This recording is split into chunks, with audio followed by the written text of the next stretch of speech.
السلام عليكم ورحمة الله وبركاته. من قرية بكسرية التابعة لناحية بدامة ريف جسر الشغور الغربي محافظة إدلب. نتحدث اليوم عن قرية بكسرية، وهي أحد القرى الكردية.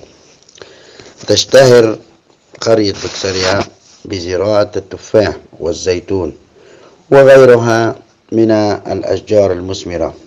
عدد سكانها ما يقارب من 700 إلى 1000 نسمة، ويعود أصولهم إلى الكرد، وللأسف يفتقدون هذه اللغة إطلاقا.